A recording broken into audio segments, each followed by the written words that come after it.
I remember once a student in a workshop, not mine, by a colleague, a traditional colleague in London, he said, what does this piece mean for you? And so it was going on, and it's nocturne, so yes, it's night, and there's moon. And then he said, what color is the moon? And she said, pink.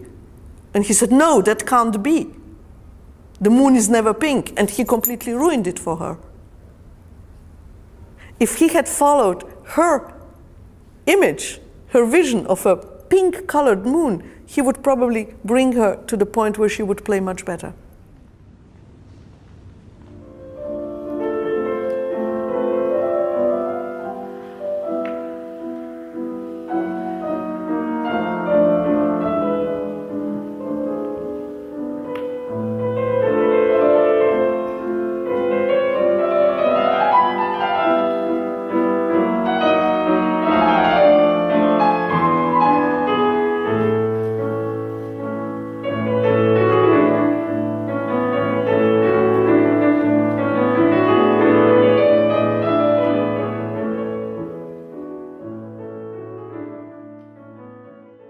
So now no words, just sounds. Wow! Meow. Meow. Meow. Meow. We should repeat also, or? Yes. It's the same exercise as before. Trust Meow. life. Drop glasses. Glasses. How?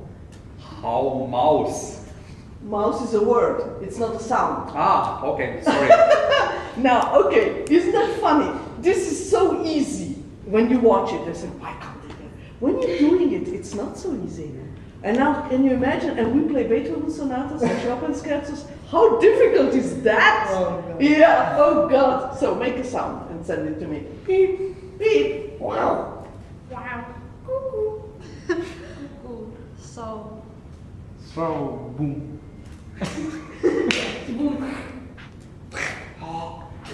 Ah, ha, ha, ha. Ha ha ha. Meow. Wow. Chicka-bam-bam. Chicka-bam-bam. Hee-hee. 네.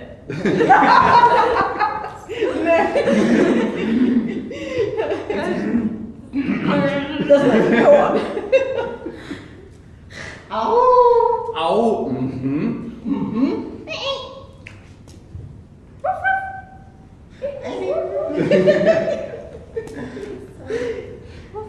La la. La la. Brr. Brr. Ja. Yeah. Wah. Ho ho ho. Ho ho ho. Meow. Pew.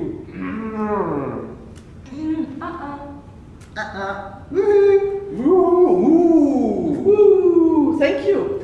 What is easier, to say back or to say new next one? What is easier, to receive or to give? Give. Yeah. I don't find it. You don't find it, you don't know which one. No. Okay, what is easier, to receive or to give? To give? Yeah? Okay, so tomorrow morning we'll do it again and we will concentrate on receiving, right? When I referred to the box in this particular context, which you're referring to, it is people who say, what is going to happen afterwards? And what will happen tomorrow? And what did you say right now? What did you mean by what you said right now? And they're creating a secondary, unnecessary, and totally fake security for themselves. Because by the fact that I will say tomorrow will be such and such, I am not really giving them any security whatsoever.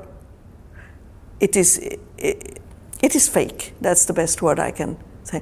But many people who are insecure in themselves are looking for this constructed thing from outside to hold them, like, you know, you give it on the child who can't walk yet.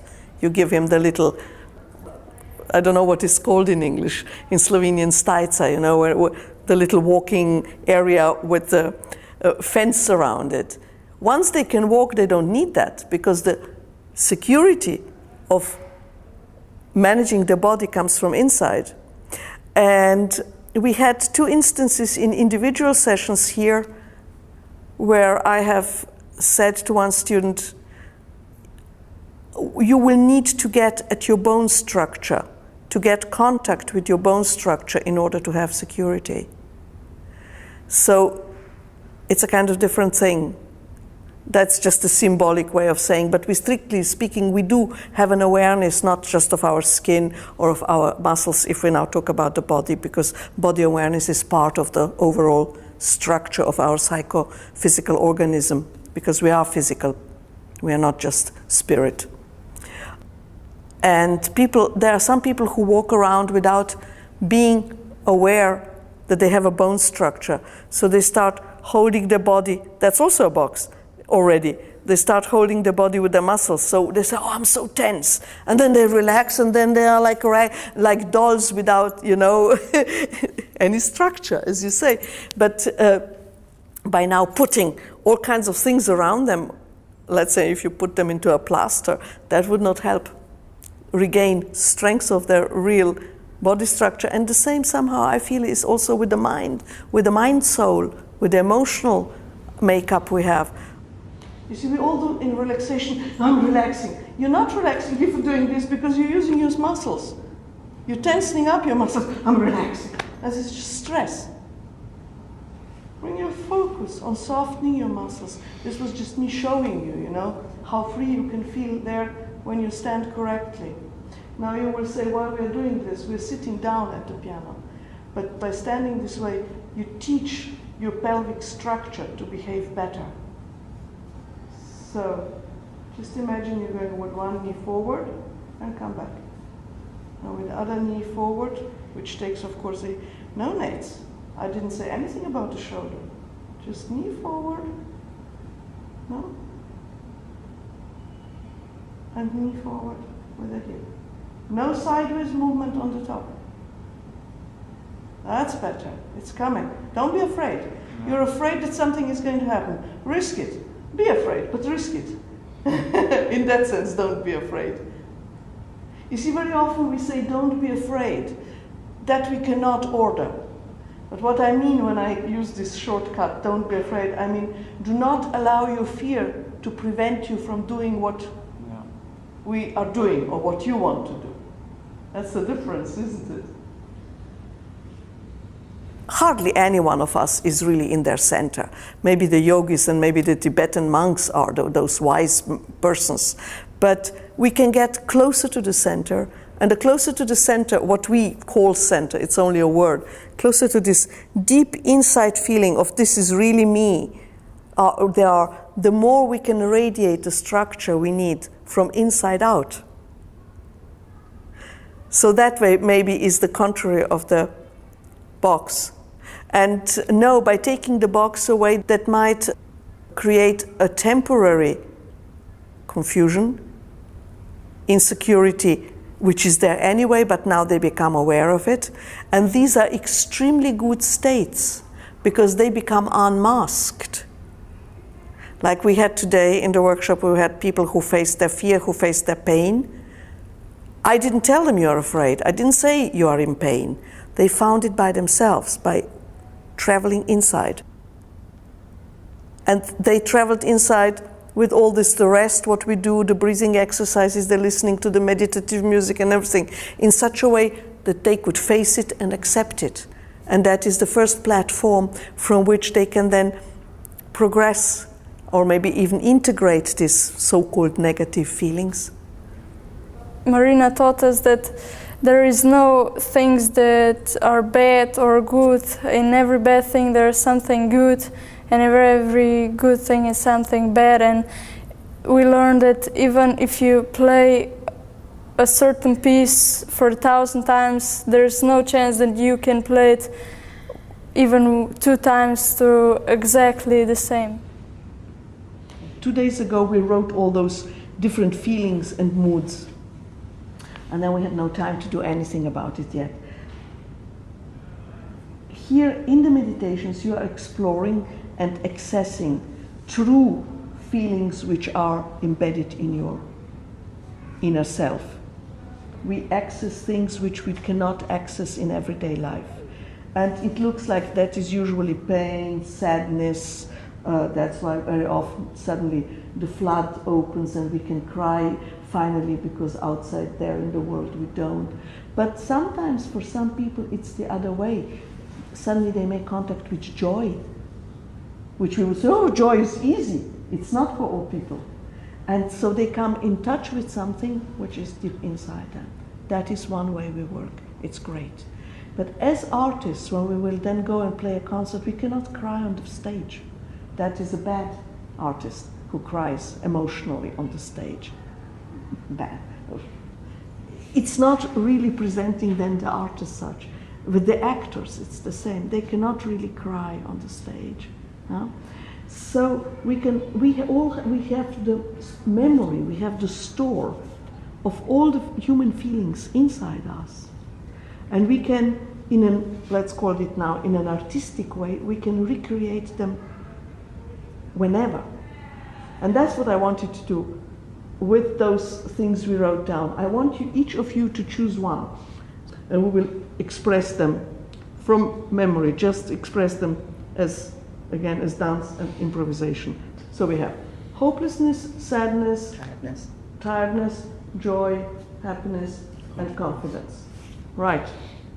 You can do it in pairs, you can do it alone, you can use your voice, you can use your body movement, and then you use the piano. So whatever you do is right. You don't talk about it, just do it.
Bach does not exist without anybody playing it. And it can only be filtered through another live person. And if I obliterate myself as a live person, I'm just a machine reproducing something which is not alive. I will not say that I know what Bach felt, thought, or wanted to express, or Beethoven, Mozart, whoever. However, I feel that there is an instrument we have within ourselves with which we can come pretty close. But still, we are the filter. But that is, again, you are putting the water right on my mill with your question. The clearer, the more clean our filters are, the better we will be able to let the things pass through.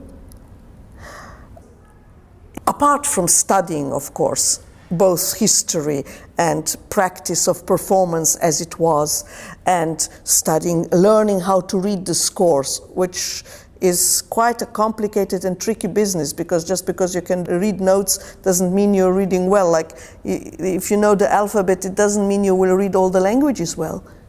Because if you know Slovenian, you will read differently certain letters than in English, and so on.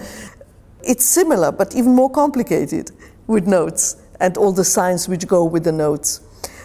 But let's go back to this. If I'm the filter and I can clean out as much as I can from my secondary stuff, which is obstructed my natural channels, which are open, then of course I'm going to filter badly. I'm going to filter through my neurotic emotions, through some constructed thoughts which I have intellectually constructed to protect my neurotic emotions, and so on and so on.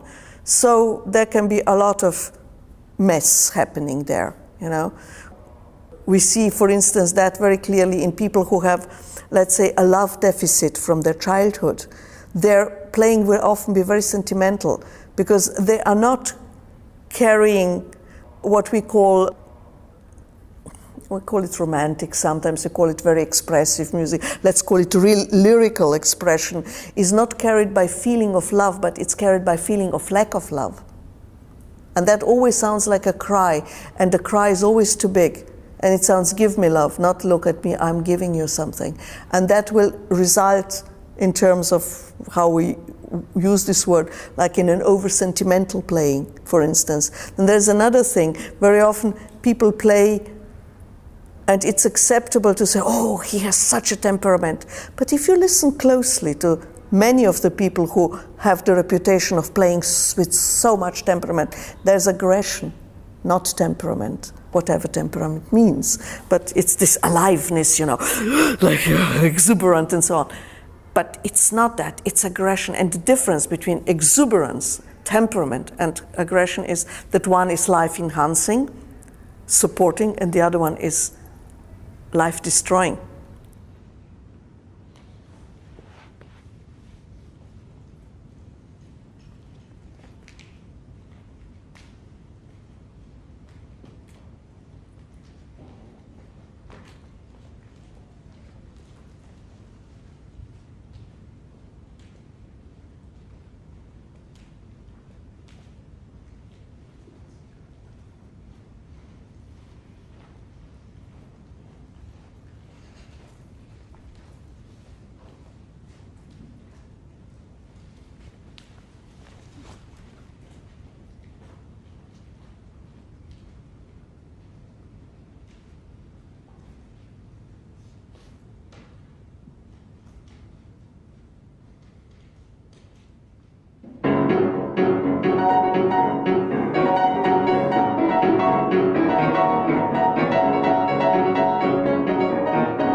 If you were really confident, you wouldn't turn around and follow him like a little dog.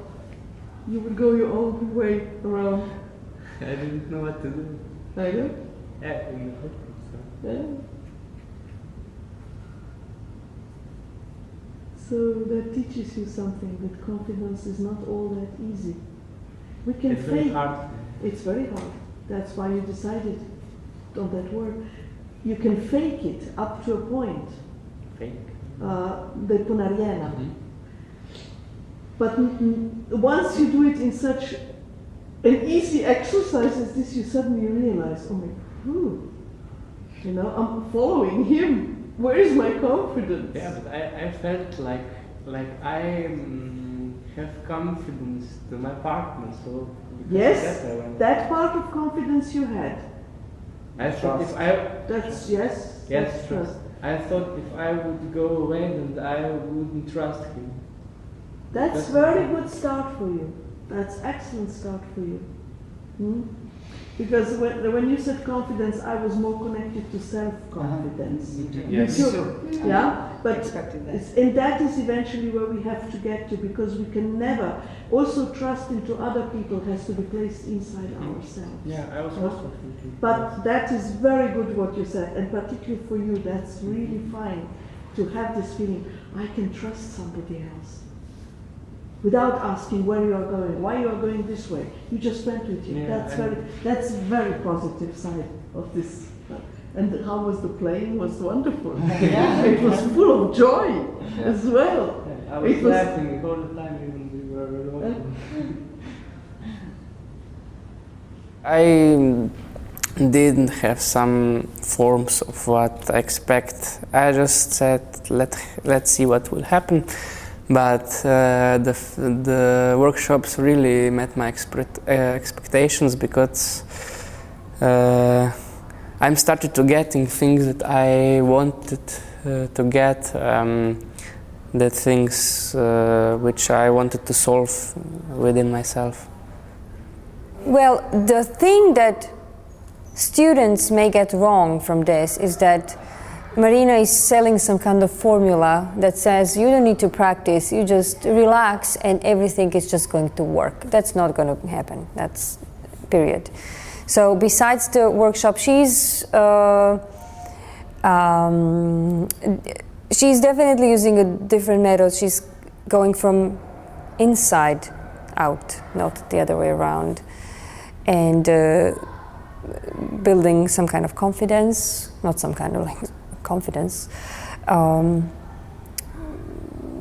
awareness of who you are, and how can you bring that out, how to incorporate that and how to use that in the music, to be aware of your good sides, your maybe negative things, and somehow transform that into what you're doing.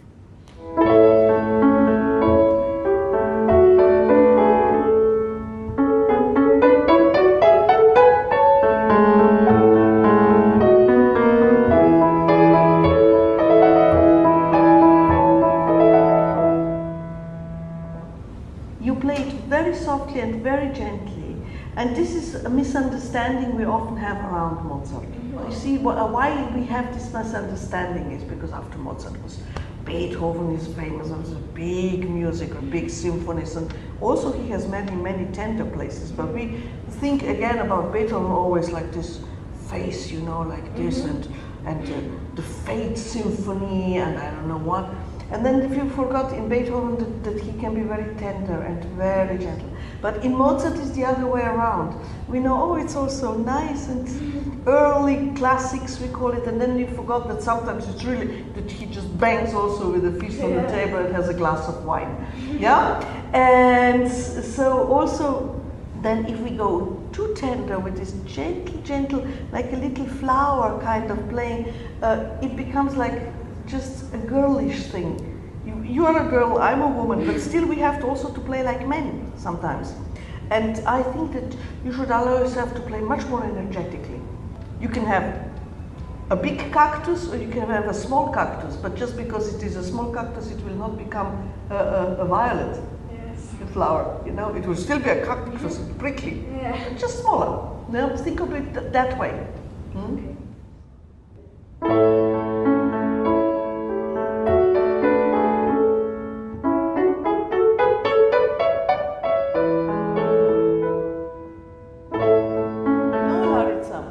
You're doing all kinds of things which this music does not need. Espressivo does not mean starting and stopping and doing I don't know. Oh, you know, this is what your music is doing. If you had a friend, you know, from school, and she would say, oh, you know, Lara, and then, oh, you know, and then we had ice cream, you know, and then, oh, there was this. You would say, what a calm. But you're doing a little bit that to this music. You're making it exaggerate everything. Just play it straight. You say, you know, we went and we had an ice cream and it was really great. Huh? Because then you will say, fantastic, next time I come with you. I believe the most important is to stay honest to what you do. And of course, being honest is not always enough. I mean, it is very important, it's the first step, and we have to be true to the text and the music as written. But I think the most important would be to keep music alive and send a message with it. So if there is no message, if there is no communication with audience, if there are all these artificial build-ups, then I think performance is almost worthless. for me. So I really dislike when people don't put music in the first place, but put themselves and their own issues and problems and egos and things like that. There is an instrument we have within us, and it has been put on a sort of intuition. Old women's thing, you know, kind of thing. Intellect is everything. Intuition is just some kind of rubbish women invented. No, intuition is an extremely precise instrument of our mind. It's much more all-encompassing than the intellect, particularly because it does not need causal chains. It does not need, this is so because that is so, hence, therefore, it is like this. It can, this function, this instrument of intuition, is capable of working on a symbolic, on an analog way. And it brings us right into the center of understanding of something. And I would like to share with you one example what I mean. And of course you will now only have my word for it, I really speak the truth. In one of the workshops with Hilmar, he also, in the meditative way, he uses some selected pieces of music. And after a long session of certain exercises, certain meditations, which led to a certain inner state in which the whole group was, but I was the only musician in that group, he put for us to listen a piece of music. It was just voice, vocal, a choir. I could not recognize the language, and it was a kind of style that I could not speculate as a musician whether it's old or new or whatever, or what it is.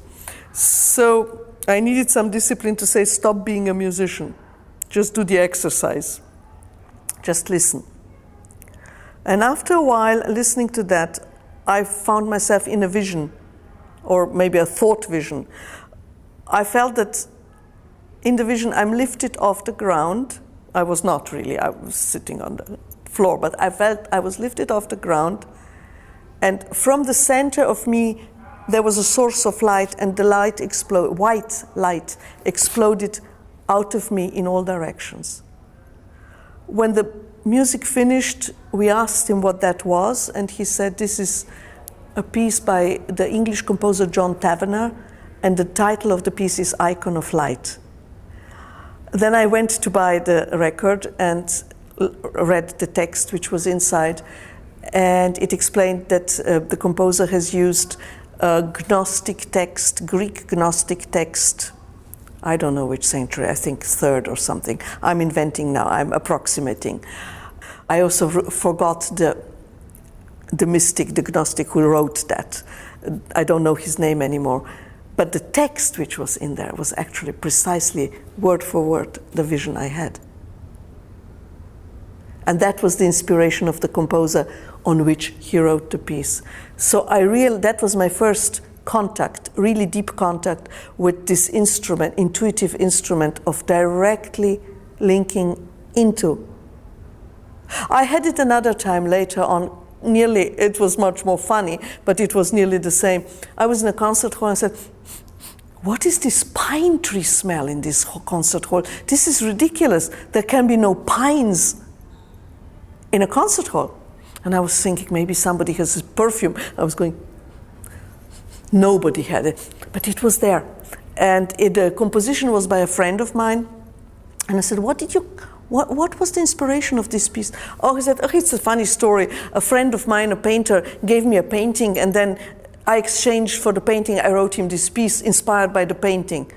And I looked at him and said, and what was on the painting? And he said, pine trees.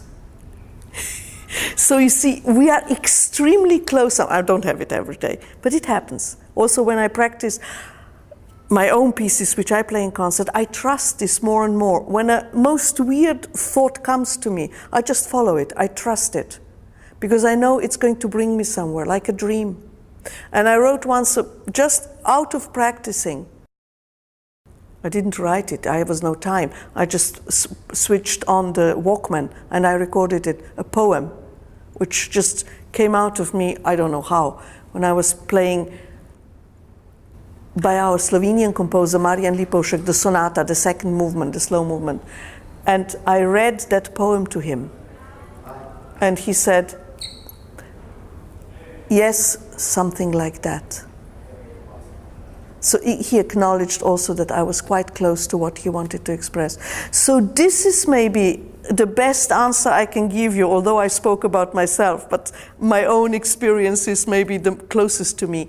And this is also what I am with all those games around playing and addressing first the deep the imagination, not being afraid of saying the most crazy thing which comes to imagination, because that opens the first door. Then we go into deeper imagination, into the meditation contents which the young people get in those meditative exercises.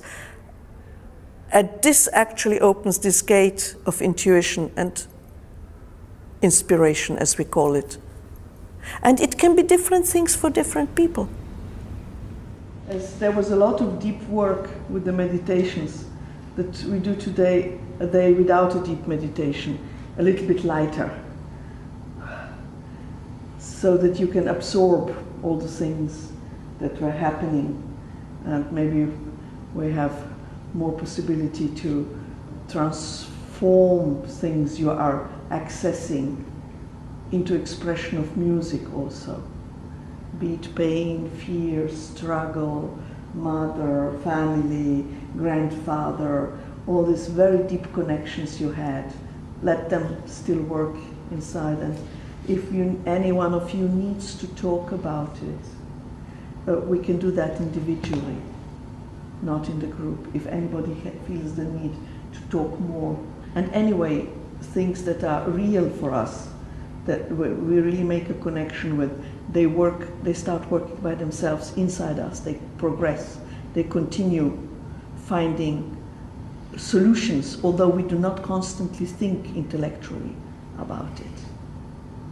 And I'm sure you already all feel that once you access, once you come into contact with something which is real for you, that then you feel how even during the night when you sleep, or during a walk when you think of completely different things, something is happening inside you. I'm doing this silly gesture because that's how I feel about it. It's like a constant spiral progress inside you. And sometimes you are more aware of it and sometimes less, and sometimes it stops, and that's good.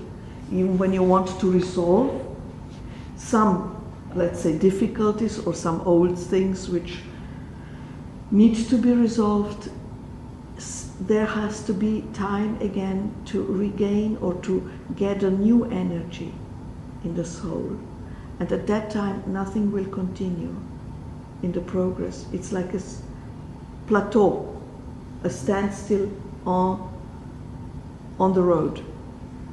And that you need to respect, because we must neither ourselves nor other people. There should never be a forcing in the progress. There are some methods which force into progress, like those workshops without sleep for 48 hours and things. That I find quite dangerous, because our soul knows exactly how much it can digest, how much it can chew and how much it can digest. And it's like when we eat, when we are full, we say, thank you, no more. And so it feels like a calm place where nothing happens. It still happens. You're gathering new strength, new energy to continue, to grow, to progress. So never force yourself. As I trust also life, in spite of all my fears, which I have, like, and the next person in, that the humanity will progress, that we are in the beginning of a new era, although it looks quite grim sometimes around us, the civilization and everything. But I think that the humanity is waking up, and that there are completely new paths opening for more and more people, nothing to do with musicians generally. And this is like, we cannot think in terms of tens or even 50 years. I mean, these are much longer processes, I think, which are going to start happening I hope so, but it's more than hope. I really trust it. I think it's really going to happen. And with that, I feel that the music will become a more intimate and integrative part of expression, generally. How the sounds will be, I don't know. But I am pretty sure that they will not be anymore like we have known them from the avant-garde music of the 20th century. And mind you, I need to say that, I need to qualify what I'm saying. I have played an awful lot of contemporary music, not just classical contemporary, but even and everything like that. And I really liked it. I liked the experience. It gave me a lot, and I understood it as the expression of the 20th century, the century with the two big, enormous world wars and so on, and other wars and all this. But I feel that recently now in me, something is getting awake when I hear all this.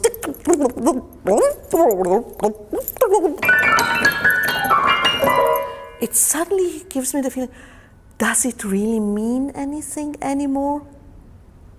And many of my friends, colleagues will now be very angry with me, composers maybe, but I feel that it's time for a completely different kind of sound. The difficulty is that some people will think, oh, now we're going backwards. I don't think so. I think everything, like all the rest, is coming in waves. And what I would like here to use the words of somebody much more equipped to predict the future of the music than me, and that is composer George Crumb, whom I have interviewed some 10 years ago when he was in Ljubljana. And he said that he feels that music will definitely gain in ritual value for the humanity again. And I hope that that is true.